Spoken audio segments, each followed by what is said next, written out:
एक दिन में 3 काम कैसे करते हैं कोई मुझसे सीखे। एक दिन में तीनों कामों करने के लिए पहला काम होगा हमारा घूमना और दूसरा काम है कब्रिस्तान जाना, क्योंकि आज है फ्राइडे, मेरा मतलब जुमा। पर ये काम तो मैं करता रहूंगा, पर मंडी भी तो जाना है। और अब शुरुआत करते हैं काम की कब्रिस्तान जाने से। इसको हम काम नहीं बोल सकते क्योंकि मैं अपने मन से करता हूँ। मेरे पास कोई और चीज नहीं थी, इसीलिए मैं इन 2 गट्टियों में पानी लेके आया हूँ। इतनी गर्मी हो रही है और मिट्टी पूरी सूख चुकी है और अब मिट्टी पूरी अच्छे से गीली हो चुकी है। अब मैं अपने घर जा रहा हूँ और इतनी गर्मी में बाहर रहना अच्छा नहीं है और घर में जाऊंगा नहीं। और अब आता है दूसरा काम, जो कि झूला झूलना है। और इस गर्मी के क्या ही कहने, ये धूप हमारा क्या ही बिगाड़ सकती है, क्योंकि थोड़ी देर में रात होने वाली है।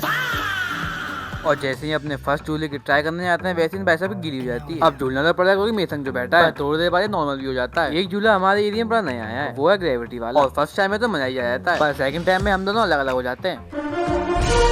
और अब हमारा दूसरा काम भी खत्म होता है। अब जाए तीसरे काम के लिए, वो है मंडी जाना। और यहाँ तो मुझे ऐसा लगा था यहाँ बकरे फ्री में मिल रहे हैं। फिर हम भी कुछ जाते हैं इस भीड़ के अंदर और हमें यहाँ पे ढंग के बकरे मिलती नहीं है। और जो बकरे अच्छे होते हैं उनका पैर कुछ ज्यादा होता है, पर बड़ी देर ढूंढने के बाद भी हमें कुछ नहीं मिलता सिवाय इस काले मेंढे की। और इस बकरे के दांत देख के मैं शर्मा गई थी, क्योंकि इससे ज्यादा प्रिय मेरे दोस्त के हैं। अब तक आगे जा रहा हूँ मैं घर, तब तक के लिए बाय बाय दोस्तों।